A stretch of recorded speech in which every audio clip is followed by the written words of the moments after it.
Good morning students. आज हम discuss करने जा रहे हैं फ्लिप फ्लॉप में एक्साइटेशन टेबल के बारे में। एक्साइटेशन टेबल जो होती है जनरली वह हमारी फ्लिप फ्लॉप की ट्रुथ टेबल से डेराइव्ड की जाती है। तो फर्स्ट ऑफ ऑल हमें पहले यह जानना चाहिए कि फ्लिप फ्लॉप की एक्साइटेशन टेबल जो होती है उसका मेन टास्क क्या होता है। सो डिस्कस करते हैं उसकी डेफिनेशन को। It indicates the input required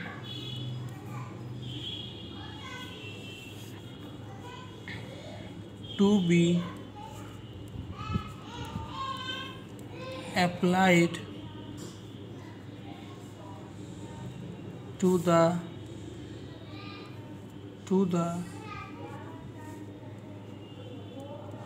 flip flop to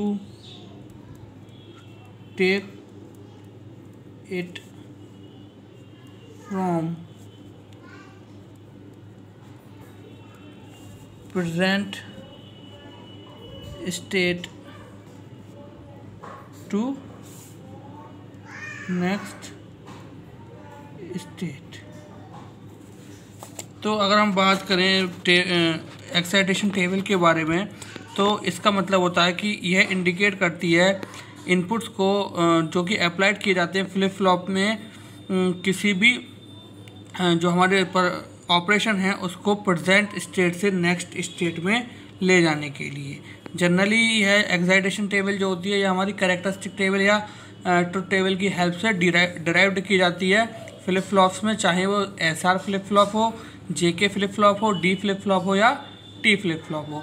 तो आइए सबसे पहले डिस्कस करते हैं SR फ्लिप फ्लॉप की एक्साइटेशन टेबल के बारे में।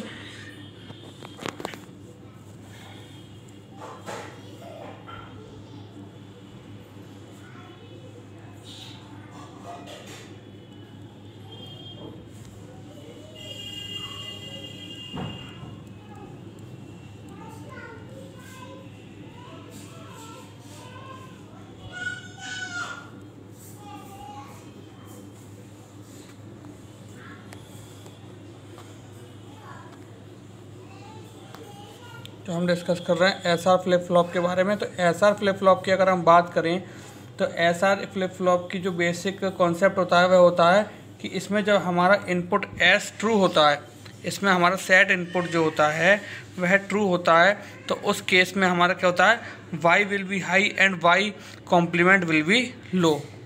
ठीक, अब अगर हम इसकी ट्रुथ टेबल की बात करें तो इसकी ट्रुथ टेबल जो डिज़ाइन होती है वह कुछ इस तरीके से डिज़ाइन होती है।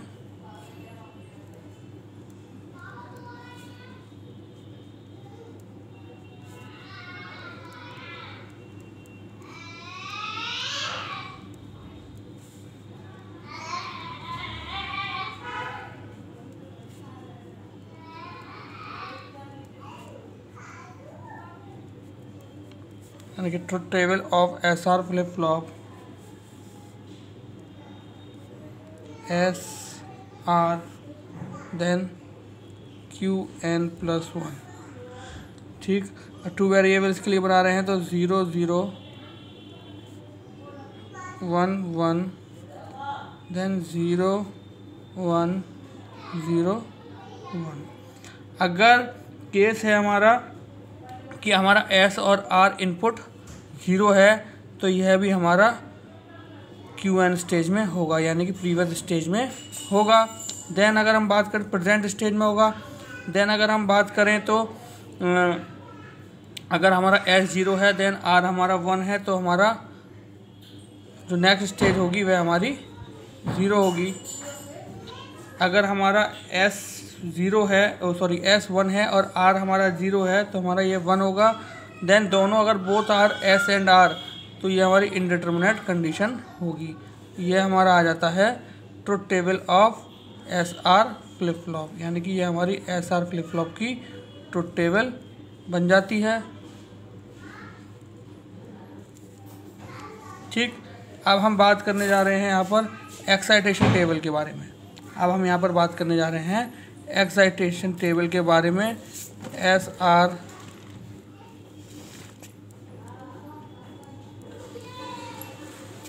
Excitation table. ठीक, अब यहाँ पर जो हमारा प्रेजेंट स्टेज है और एक हो गई हमारी next stage. Present stage stands for Qn and next stage stands for Qn+1। Then required हमारे यहाँ पर, यानी कि ये हमारे आउटपुट होगा, ये हमारे रिक्वायर्ड इनपुट्स हो गए। ठीक, यानी कि S एंड R।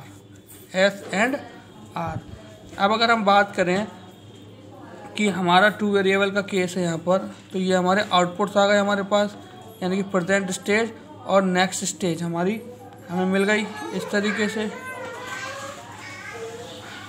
देन अगर हमारा प्रेजेंट स्टेज और प्रेजेंट स्टेज में हमारा 0 है, नेक्स्ट स्टेज में हमारा Qn+1 है, तो उस केस में हमारा S इनपुट जो होगा वह 0 होगा। देन R इनपुट जो होगा वो एनीथिंग, यानी कि कुछ भी हो सकता है। ठीक है, वह कुछ भी हो सकता है। अब आप देखिए हमारा अब आप देख रहे हैं दोनों S और R हमारे क्या 0 है। इनपुट क्या मिल रहा है हमें? एनीथिंग। ठीक, इनपुट क्या मिल रहा है हमें? एनीथिंग। सेम एज यहाँ पर इनपुट क्या है हमारा? एनीथिंग, कुछ भी होगा। देन ये केस हमारा 0 होगा जब बोथ हमारा 0 आ रहा है तो। ठीक, देन नेक्स्ट केस में हमारा क्या होगा कि हमारा प्रेजेंट स्टेज जो है वह 0 है और नेक्स्ट स्टेज हमारा 1 है, तो उस केस में हमारा जो S होगा वह 1 होगा और R जो होगा वह 0 होगा। R जो होगा वह 0 होगा। आप देख रहे होंगे कि यहाँ पर अगर हम बात करें S हमारा 0 है ट्रुथ टेबल में और R हमारा 1 है। ठीक है, तो Qn+1 यानी कि नेक्स्ट स्टेज क्या है हमारी? 0। अब आप देख रहे होंगे नेक्स्ट स्टेज में हमारी 1 आ रही है, नेक्स्ट स्टेज इसमें हमारी 1 आ रही है, तो उस केस में क्या होगा? हमारा जो S होगा वह 1 होगा और R होगा 0 इन द एक्साइटेशन टेबल। ठीक, अब अगर हम बात करें जब हमारा प्रेजेंट स्टेज 1 है और नेक्स्ट स्टेज 0 है, तो उस केस में हमारा इनपुट जो है S वह 0 होगा, देन R इनपुट 1 होगा।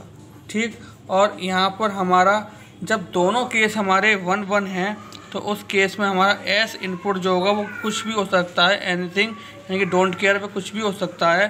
देन R जो होगा वह हमारा 0 होगा। ठीक है, तो इस तरीके से हमारी excitation table on the condition of inputs हम डिज़ाइन कर लेते हैं। तो यह बन जाती है हमारी एक्साइटेशन टेबल। यह बन जाती है हमारी excitation table of SR flip flop, यानी कि SR फ्लिप फ्लॉप की ये हमने एक्साइटेशन टेबल ड्रॉ कर दी। ठीक, ये हमारे पास हो गई excitation table of SR flip flop. आइए अब डिस्कस करते हैं excitation table of JK flip flop के बारे में। हम लोग जानते हैं JK flip flop is the combination या फिर is made up of by 2 SR flip flop, यानी कि 2 SR फ्लिप फ्लॉप को कंबाइन करके हमारा JK फ्लिप फ्लॉप बनता है। तो हम सेकंड डिस्कस करने जा रहे हैं JK फ्लिप फ्लॉप के बारे में।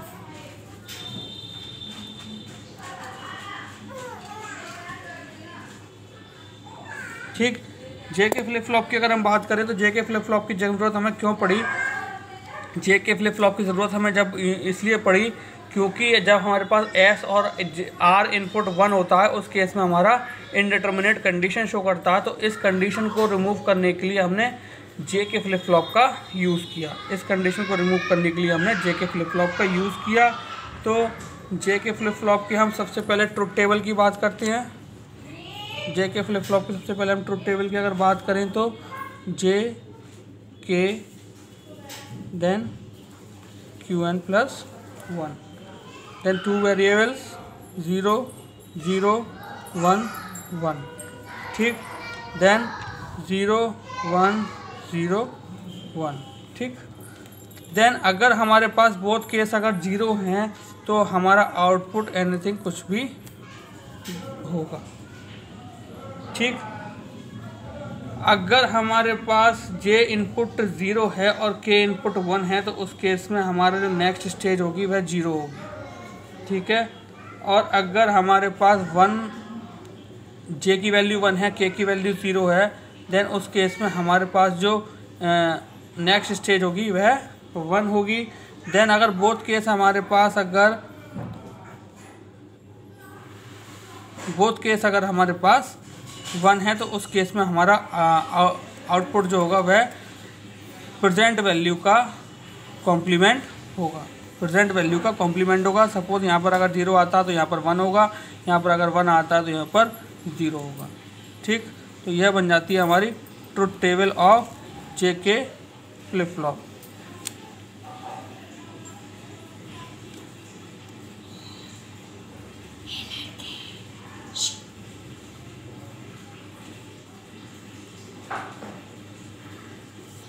ठीक, ये बन जाती है हमारे पास truth table of JK flip flop. अब हम बात करते हैं इसकी एक्साइटेशन टेबल के बारे में।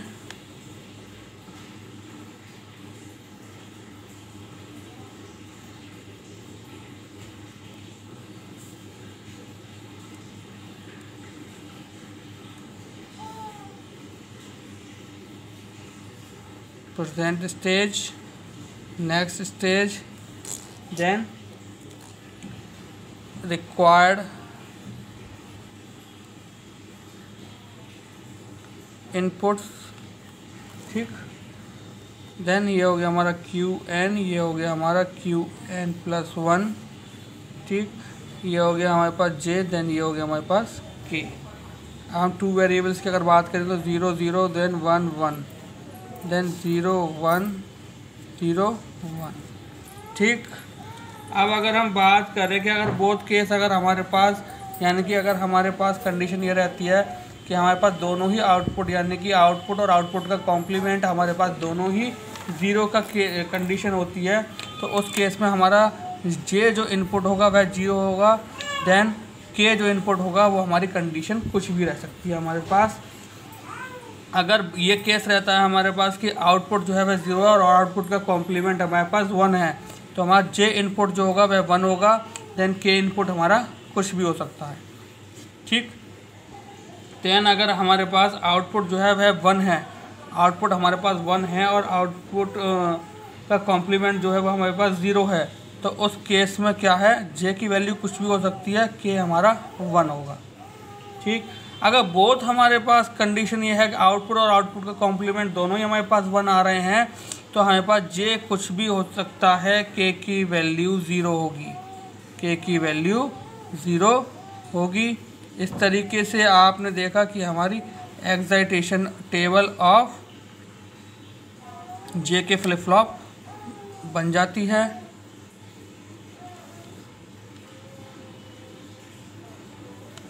आई होप यह लेक्चर आपको आज का अच्छे से समझ में आया होगा। आज हमने जो डिस्कस की तो टेबल ऑफ आज हमने जो डिस्कस किया वो excitation table of SR flip flop और excitation table of JK flip flop हमने आज डिस्कस किया। सो आई होप आज का लेक्चर आपको अच्छे से समझ में आया होगा। सो आज के लिए thank you very much, have a nice day.